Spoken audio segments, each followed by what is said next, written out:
You wake up in silk sheets, golden crown beside your pillow, servants bowing at your feet. Congratulations! You're a medieval king, the most powerful person in the realm. Untouchable, right? Wrong. Dead wrong. Because if you think being a medieval monarch was all feast and glory, you're about to discover the brutal truth. In the Middle Ages, wearing a crown wasn't a privilege, it was signing your own death warrant.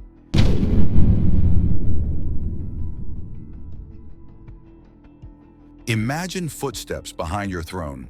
In medieval times, your biggest enemy might be sitting at your dinner table, your own family. King Edmund Ironside learned this the hard way. After fighting his stepbrother for the crown, he died just 7 months later. The cause? He was stabbed while using the toilet. Yes, really, assassinated through a primitive sewage system. Family murder was so normal it had a name: fratricide. In the Byzantine Empire, new emperors were expected to kill their brothers. It wasn't evil, it was policy. Why? Because brothers meant civil war? But family wasn't your only problem.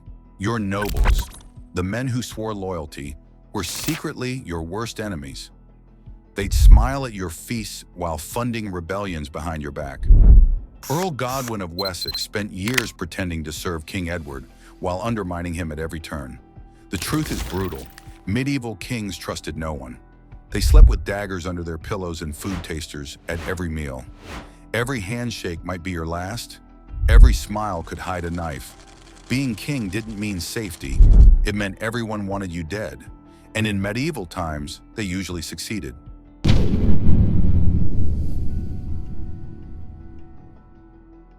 Picture this. You're barely awake, and already 3 different lords are demanding audiences about territorial disputes. 2 bishops are arguing over church lands, and peasants are literally at your gates demanding tax relief. Welcome to medieval kingship, where saying no to the wrong person could trigger a full-scale rebellion. Medieval kings weren't dictators. They were more like CEOs of failing companies, where every department head had their own army. The feudal system meant your power depended entirely on keeping dozens of powerful nobles happy simultaneously. Mess up that delicate balance, and your kingdom would tear itself apart. King John of England learned this the hard way. His attempts to centralize power and increase taxes sparked such massive noble rebellion that they literally forced him to sign the Magna Carta in 1215, essentially a contract limiting his own authority. But even that wasn't enough. Within months, the country descended into civil war that lasted until John's death. The truth is, medieval rebellions happened constantly. King Henry III of England faced 6 major rebellions during his 56-year reign. That's 1 rebellion every 9 years, meaning you'd spend most of your time either putting down revolts or preparing for the next one. And here's what nobody tells you. Losing a rebellion didn't mean losing your throne. It meant losing your head. Medieval politics had no room for retired kings.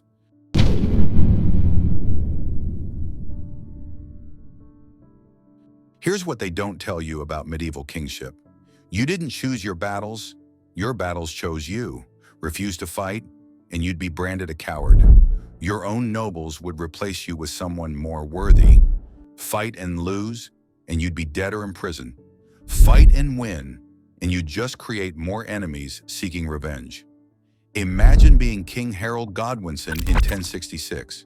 Vikings invade the north, so you march your army 300 miles in 4 days to crush them at Stamford Bridge. Exhausted but victorious, you learn William the Conqueror has landed in the south. Another 300-mile march, straight into the Battle of Hastings. Harold died with an arrow through his eye because medieval kings couldn't afford to avoid battle. But here's the crushing reality. Even victory was dangerous. Richard the Lionheart spent only 6 months of his 10-year reign actually in England. The rest of the time, he was fighting crusades and wars in France. He died besieging a castle over a treasure dispute. The great warrior king was killed by a crossbow bolt from a defender he was trying to rob. Medieval warfare wasn't glorious. It was a meat grinder, and kings were the prime cuts.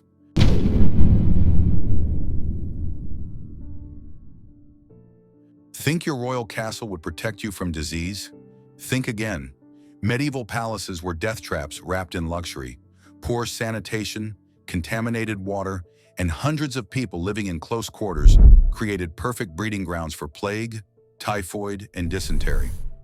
Edward I of England, Longshanks himself, died of dysentery while campaigning in Scotland. The Black Death didn't care about your royal bloodline. Alfonso XI of Castile died of plague while besieging Gibraltar.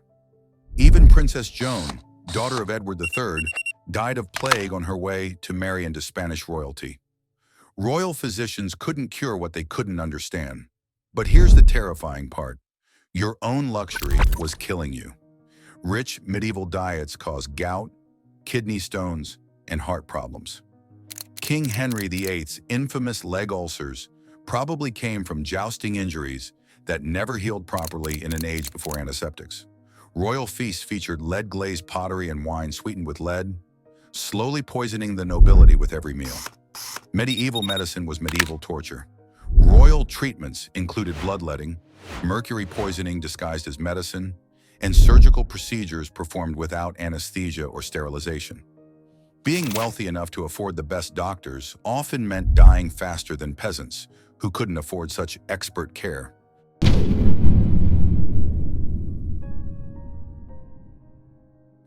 Here's a reality check. Medieval kings were chronically broke. Castles, armies, courts, and wars cost fortunes that even royal treasuries couldn't sustain. You'd constantly be borrowing money from nobles, merchants, and foreign banks, making you dependent on the very people you're supposed to rule. Edward III of England bankrupted himself, funding the 100 Years' War. He defaulted on loans so massive they crashed Italian banking houses. John of England taxed his barons so heavily they rebelled and forced him to sign the Magna Carta. Philip IV of France was so desperate for money, he expelled the Jews, seized their property, and destroyed the Knights Templar to steal their wealth. Imagine the pressure. Your nobles expect lavish courts to display your power. Your armies need constant payment or they'll desert, or worse, turn against you. Your castles require endless repairs and upgrades to stay defensible. Every decision costs money you don't have. The shocking truth? Many medieval kings died not from assassinations or battles, but from the stress of impossible financial burdens. They aged rapidly, died young, and left their kingdoms in debt. Royal bankruptcy didn't just mean losing face. It meant losing your throne, your life, and your dynasty's future.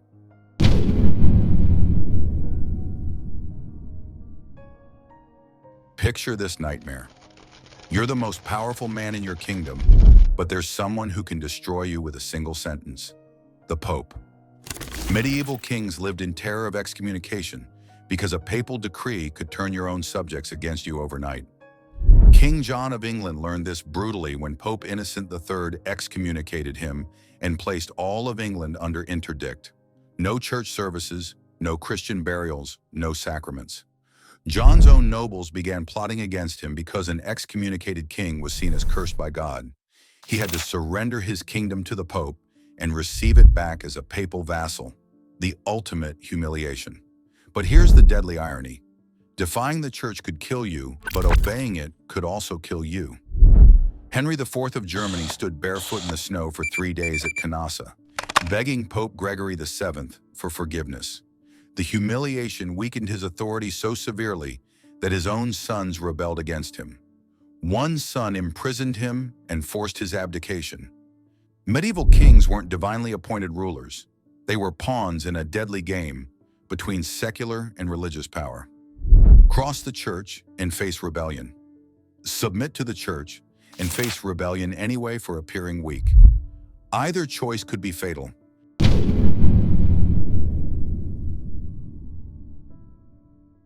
Imagine never sleeping soundly again. Every creak in the night could be an assassin. Every smile from a courtier could hide a dagger. Every meal could be your last. This was the daily reality of medieval kingship. Constant, suffocating paranoia.